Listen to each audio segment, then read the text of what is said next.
Hi, welcome to love talkies. ప్రణయం episode number 17. త్వరలో రాబోయే సౌరభ్ బర్త్డేని గ్రాండ్గా ప్లాన్ చేస్తున్నానని అతనితో చెప్పింది దియా. కానీ దానికి అతను ఒప్పుకోకపోవడంతో నువ్వు మళ్ళీ అదితికి అట్రాక్ట్ అవుతున్నావా అని డౌట్గా అడిగింది దియా. ఆ మాటకు సౌరభ్ సమాధానం చెప్పకుండా సైలెంట్గా చూశాడు. దాంతో దియా అతని కళ్ళలోకి చూస్తూ, ఆ అదితి నిన్ను ఈ సినిమాలో నుంచి తీసేలాగా చేసింది. నువ్వు అది చేసిన అవమానాన్ని అంత ఈజీగా ఎలా మర్చిపోతున్నావు అని అడిగింది. ఇందులో అదితి తప్పేమీ లేదు. కానీ నిజానికి నువ్వు చేసిన పని వల్ల అదితి మళ్ళీ చావంచుల దాకా వెళ్ళొచ్చింది. నువ్వే మా ఇద్దరి చాట్ను కూడా లీక్ చేశావు, అది మర్చిపోకు అన్నాడు సౌరభ్. ఆ మాట విని దియా ఒక్కసారిగా షాక్ అవుతూ అతని వైపు నమ్మలేనట్లుగా చూసింది. అంతలోనే కోపంతో నవ్వుతూ, "హుహు, అంటే ఇప్పుడు నువ్వు దానికి న్యాయం చేయాలనుకుంటున్నావా అని అడిగింది. ఆ మాటకు సౌరభ్ ఏం సమాధానం చెప్పకుండా, నా షాట్కి టైం అయింది, వెళ్తున్నాను అని చెప్పి అక్కడి నుండి వెళ్ళిపోయాడు. అతను వెళ్ళిన వైపే కోపంగా చూస్తూ ఉండిపోయింది దియా. మరోవైపు శ్రీనివాస్ సనాతో కలిసి హోటల్ రూమ్కి చేరుకుంది అదితి. అదితి, నువ్వు తప్పకుండా ఫేమస్ అవ్వాలి. ఆ రోజు ఆ గ్లోరీ టీం మనకు చేసిన అవమానానికి మనం వాళ్లకు బుద్ధి చెప్పాలి. నువ్వు స్టార్ అయ్యాక ఆ గ్లోరీ టీం వాళ్ళు తమతో కలిసి పనిచేయమని మనల్ని బ్రతిమాలుకోవాలి అని కోపంగా అంటూ వెళ్ళి సోఫాలో కూర్చున్నాడు శ్రీనివాస్. నువ్వు కలలు బాగానే కంటున్నావు అని నవ్వుతూ అంది అదితి. కలలేం కాదు, నువ్వు మొదట్లో ఆ చెత్త సౌరభ్పై దృష్టి పెట్టడం వల్లే కెరీర్లో వెనకపడ్డావు. లేదంటే ఆ రోజు కూడా నీ పర్ఫార్మెన్స్కి చాలామంది ఫ్యాన్స్ ఉన్నారు. అప్పుడే నీ దృష్టిని నీ వర్క్పై పెట్టుంటే ఇప్పుడు నువ్వు ఆ దియా కన్నా ఎక్కువగా ఫేమస్ అయ్యుండు దానివి అని చెప్పాడు శ్రీనివాస్. ఆ మాటకు కళ్ళు పైకెత్తి శ్రీనివాస్ వైపు షూటిగా చూసింది అదితి. ఆ చూపులో షార్ప్నెస్కి లొంగిపోయిన శ్రీనివాస్, సరే సరే, నేను వెళ్తున్నాను, నీకు రేపు షూట్ ఉందనుకుంటా కదా, ప్రిపేర్ అవ్వు అని చెప్పి లేచి వెళ్ళిపోయాడు శ్రీనివాస్. అప్పటికే సాయంత్రం అవుతూ ఉండడంతో, మేడం, ఇక నేను కూడా బయలుదేరుతాను అని చెప్పింది సనా. ఓకే, రేపు ఎర్లీగా స్టార్ట్ అవుతుంది షూట్, గుర్తుంది కదా, నువ్వు త్వరగా వచ్చాయి అని చెప్పింది అదితి. ఓకే మేడం అని చెప్పి బయటికి వెళ్ళబోయిన సనా ఒక క్షణం ఆగి, మేడం, నిజం చెప్పండి, వాళ్ళు మిమ్మల్ని ఇంతసేపు వెయిట్ చేయించారు కదా, అయినా మీకు కోపం రాలేదా అని అడిగింది. కోపం ఎందుకు? నిజానికి మన విలువ ఎదుటి వాళ్ళకి తెలియనప్పుడు మనతో అమర్యాదగానే ప్రవర్తిస్తారు. వాళ్లకు మన విలువ తెలిసేలా చేస్తే చాలు, అన్ని మర్యాదలు వాటంతట అవే వస్తాయి అని కూల్గా చెప్పిన అదితి మళ్ళీ ల్యాప్టాప్ను ఓపెన్ చేసి ముందు పెట్టుకుంది. మళ్ళీ వర్క్ స్టార్ట్ చేశారంట మేడం, ఇప్పటికే చాలా టైం అయింది, నిద్రపోరా అని అడిగింది సనా. లేదు, కొంచెం వర్క్ ఉంది, నువ్వెళ్ళు అని అదితి చెప్పడంతో, ఓకే మేడం, కానీ మీకు రేపు షూట్ ఉంది, త్వరగా పడుకోండి అని చెప్పి వెళ్ళిపోయింది సనా. ఆమె వెళ్ళిపోయిన తర్వాత కూడా అదితి చాలాసేపు ల్యాప్టాప్లో టకటకమంటూ నొక్కుతూనే ఉంది. తెల్లవారుజాము అవుతుందనగా ఆమె వాట్సాప్ టోన్ మోగడంతో దానివైపు చూసింది. అందులో అక్షిత్ నుండి కేవలం ఏంటి అన్నట్లు క్వశ్చన్ మార్క్ మాత్రమే వచ్చినట్లు కనిపించడంతో, ఇతను ఇంకా నిద్రపోకుండా నన్నే అబ్జర్వ్ చేస్తున్నాడా? బహుశా నా బెడ్రూమ్లో లైట్ వెలుగుతూనే ఉంది కాబట్టి నేను మేల్కొనే ఉన్నానని అనుకొని ఉంటాడు అని మనసులోనే అనుకుంటూ, నేను కొంచెం వర్క్ బిజీలో ఉన్నాను, మీరు నిద్రపోండి అని రిప్లై పంపింది అదితి. దాంతో ఇక అటువైపు నుండి ఎలాంటి మెసేజ్ రాలేదు. బహుశా ఆమెను డిస్టర్బ్ చేయకూడదని అక్షిత్ అనుకొని ఉండొచ్చు. తర్వాత రోజు ఉదయం 8 గంటలకే మేకప్ పూర్తి చేసుకొని సెట్లోకి వచ్చింది అదితి. అదే సమయంలో సెట్లో ఉన్న డైరెక్టర్ గణేష్ కెమెరా పొజిషన్ను సెట్ చేస్తూ ఉన్నాడు. అందరికన్నా ముందుగా వచ్చిన అదితిని చూసి, రా అదితి, నిన్న గ్లోరీలో జరిగిన దానికి డిసప్పాయింట్ అవ్వకు, నీకు కూడా ఒకరోజు వస్తుంది, వెయిట్ చెయ్యి అని చెప్పాడు. Thanks for your kind words sir, కానీ దీని గురించి మీకెలా తెలిసింది అని అడిగింది అదితి. నాకే కాదు, మన యూనిట్ మొత్తానికి తెలుసు అని చెప్పాడు గణేష్. ఆ మాటకు ఒక క్షణం ఆలోచించి, ఇదంతా దియా పని అయి ఉంటుంది కదా అని అడిగింది. ఆమె అనుమానం నిజమే. అదితికి గ్లోరీ టీం వాళ్ళు చేసిన ఇన్సల్ట్ గురించి దియా ఒక్కొక్కరి దగ్గరికి వచ్చి పనిగట్టుకొని మరీ చెప్పి అందరికీ తెలిసేలా చేసింది. అందుకే గణేష్ కూడా ఆమె ప్రశ్నకు కాదని చెప్పలేక సైలెంట్గా ఉండిపోయాడు. అతని మౌనాన్ని అర్థం చేసుకున్న Aditi, okay, I can understand, అని అంది. అదే సమయంలో సౌరభ్తో కలిసి సెట్లోకి వచ్చింది దియా. అప్పటికే అక్కడ ఉన్న అదితిని చూసిన దియా విచారంగా ముఖం పెట్టి, సారీ అదితి, ఈ గ్లోరీ టీం వాళ్ళు నీతో ఎంత దారుణంగా బిహేవ్ చేస్తారని నాకు ముందే తెలుసుంటే నేను నీకు వేరే ఎండార్స్మెంట్ను రిఫర్ చేసేదాన్ని అని వెక్కిరిస్తున్నట్లుగా అంది. ఆ మాట విని సౌరభ్ వెంటనే ఆమెను మందలిస్తూ, దియా, నువ్వు కొంచెం నోరు మూసుకో ప్లీజ్ అని అన్నాడు. ఇప్పుడు నేనేం చేశాను సౌరభ్? నాకు నిజంగానే అదితిని చూస్తే జాలేసింది. నువ్వే చెప్పు. ఆ గ్లోరీ టీం వాళ్ళు కనీసం మంచినీళ్ళు కూడా ఇవ్వకుండా 6 గంటలు వెయిట్ చేయించడం అంటే దారుణం కదా. నిజమే, అదితి చిన్న ఆర్టిస్ట్ అని నేను కూడా ఒప్పుకుంటాను. అయినంత మాత్రాన వాళ్ళలా చెయ్యకూడదు కదా అంటూ సానుభూతి చూపిస్తున్నట్లుగా నటిస్తూనే ఇంకొంచెం అవమానించేలా మాట్లాడుతూ ఉంది దియా. ఆ మాటకు సౌరభ్ కోపంతో ఏదో అనబోతుండగా ఇంతలో హడావుడిగా ఫోన్ చేతిలో పట్టుకొని అక్కడికి వచ్చిన సనా, అదితి మేడం, మీకు గ్లోరీ మెయిన్ బ్రాంచ్ నుండి కాల్ వచ్చింది అని చెప్పింది. ఆ మాట వినగానే దియా నుదురు అనుమానంగా ముడుచుకుంది. ఆమె వైపు ప్రశాంతంగా చూసి సనా దగ్గర నుంచి ఫోన్ తీసుకున్న అదితి, ఎస్ అదితి స్పీకింగ్ అంటూ ఒక్కసారిగా గడగడా ఇంగ్లీష్లో మాట్లాడడం మొదలుపెట్టింది. అది చూసి ఆ సెట్లోని వాళ్ళంతా ఆశ్చర్యపోతూ నోరు తెరుచుకొని ఆమె వైపే చూస్తూ ఉండిపోయారు. అదితి అంత ఫ్లూయెంట్గా స్వచ్ఛంగా ఇంగ్లీష్ మాట్లాడుతుందని అప్పటి వరకు అక్కడున్న ఎవరూ ఊహించలేదు. ఒక్క క్షణం తర్వాత ఫోన్ మాట్లాడడం అయిపోవడంతో కాల్ కట్ చేసి ఫోన్ తిరిగి సనాకు ఇచ్చి 11:30కి అలారం సెట్ చెయ్యి అని చెప్పింది అదితి. ఓకే మేడం అని ఉత్సాహంగా చెప్పింది సనా. వెంటనే దియా తన ఆతృతను ఆపుకోలేనట్లుగా, నీకు నిజంగానే గ్లోరీ కంపెనీ నుండి కాల్ వచ్చిందా అని అనుమానంగా అడిగింది. లేదు, కూల్గా చెప్పింది అదితి. ఆ మాట వినగానే దియా ముఖంలో ఉపశమనం కనిపించింది. కానీ దానిని ఎక్కువసేపు నిల్వనీయకుండానే, ఈ ఫోన్ M&G నుంచి వచ్చింది అని చెప్పింది అదితి. M&Gనా? అదేం కంపెనీ? దాని గురించి మేమెప్పుడు వినలేదే అని చులకనగా అంది దియా. ఆ మాటకు అదితి నవ్వి, గ్లోరీ కంపెనీ ఈ M&Gలో ఒక బ్రాంచ్ మాత్రమే. నువ్వు వర్క్ చేసిన గ్లోరీ కంపెనీకి మెయిన్ బ్రాంచ్ ఈ M&G. ఇన్ని రోజులు నువ్వు గ్లోరీకి అంబాసిడర్గా చేశావు. నీకు ఈ చిన్న విషయం కూడా తెలియకపోవడం కొంచెం ఆశ్చర్యంగా ఉంది అని అంది అదితి. అది విని దియా ముఖం పాలిపోయింది. అయినా ఆమె మనసులో ఇంకా ఏదో అనుమానం మిగిలే ఉందని ఆమె ముఖం చూస్తేనే అర్థమయ్యింది. అసలు మెయిన్ బ్రాంచ్ నుండి ఈ అదితికి కాల్ ఎలా వస్తుంది? అంతేకాకుండా గ్లోరీ కంపెనీ పర్మిషన్ ఇవ్వకుండా ఈమె మెయిన్ బ్రాంచ్ని ఎలా కన్సల్ట్ అవుతుంది అనుకుంటూ ఆమె మనసులో అనేక ప్రశ్నలు చెలరేగుతున్నాయి. ఆమె ముఖం చూసిన అదితి దానిని ఊహించగలిగింది. కానీ దాని గురించి ఇంకేం మాట్లాడకుండా, సనా స్క్రిప్ట్ ఇవ్వు అని అడిగి తన నెక్స్ట్ సీన్ కోసం ప్రిపేర్ అవ్వడం మొదలుపెట్టింది. కానీ అదితి చెప్పిన మాటలను జీర్ణించుకోలేకపోయిన దియా, ఈ అదితి తన పరువు కాపాడుకోవడానికి అబద్ధం చెబుతుంది. అసలు ఇంత చిన్న ఆర్టిస్ట్కి అంత పెద్ద కంపెనీ నుండి కాల్ ఎలా వస్తుంది?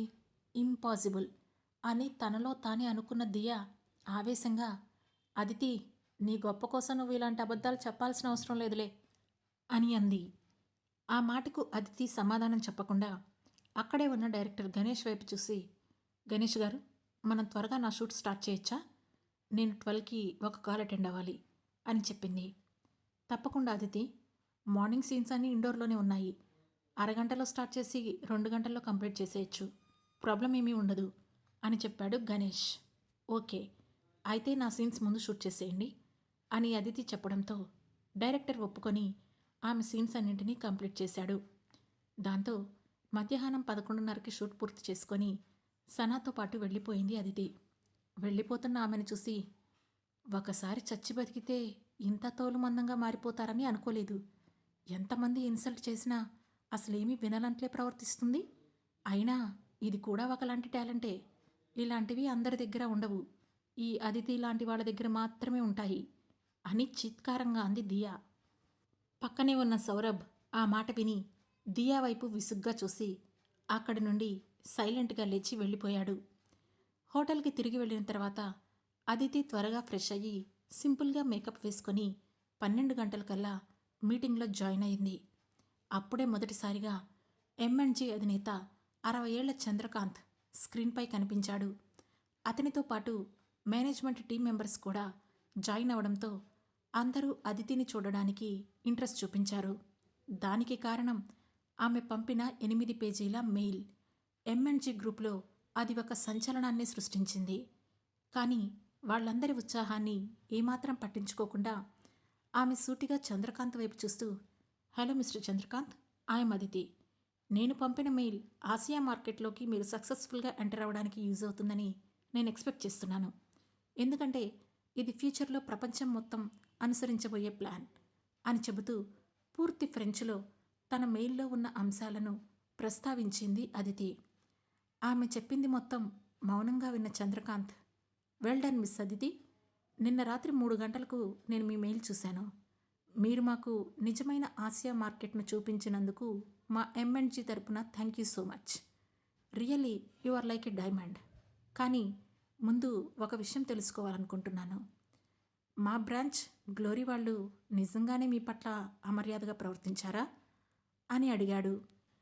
ఆ మాటకు అదితి చిన్నగా నవ్వి, అది వాళ్ళ తప్పు కాదు, వాళ్ళ దృష్టిలో నేను కేవలం ఒక చిన్న నటిని మాత్రమే అని అంది. అంటే వాళ్ళు నిజంగానే మిమ్మల్ని అవమానించేలా ప్రవర్తించారు. అయితే ఖచ్చితంగా వాళ్ళ అహంకారానికి సమాధానం చెప్పేలాగా చేస్తాను. అంతేకాకుండా గ్లోరీ కంపెనీ తరపున స్వయంగా నేనే మిమ్మల్ని ఇన్వైట్ చేస్తున్నాను. త్వరలోనే మీ మెయిల్లో ఉన్న అన్ని అంశాలను స్టడీ చేసి మేము ఆసియాలో తప్పకుండా కంపెనీని స్టార్ట్ చేస్తాం. అప్పుడు ఆసియా మొత్తానికి గ్లోరీ కంపెనీకి అంబాసిడర్గా మీరే ఉంటారని ఎక్స్పెక్ట్ చేస్తున్నాను అని చెప్పాడు చంద్రకాంత్. ఆ తర్వాత ఆ మీటింగ్ 1.5 గంట సేపు పూర్తి ఫ్రెంచ్లో సాగింది. దూరంగా సోఫాలో కూర్చొని అదంతా చూస్తున్న సనా ఆశ్చర్యంతో నోరు తెరుచుకొని అదితి వైపు అలానే చూస్తూ ఉండిపోయింది. అసలు ఆమె ఏ లాంగ్వేజ్లో మాట్లాడుతుందో కూడా తనకు అర్థం కావడం లేదు. క్షణానికో లాంగ్వేజ్లో అందరితో మాట్లాడుతూ చక్కగా కమ్యూనికేట్ చేస్తోంది అదితి. ఒకవేళ వాళ్ళందరూ మాట్లాడుకుంటుంది అర్థమై ఉంటే సనా థ్రిల్తో అక్కడికక్కడే మూర్ఛపోయి ఉండేది.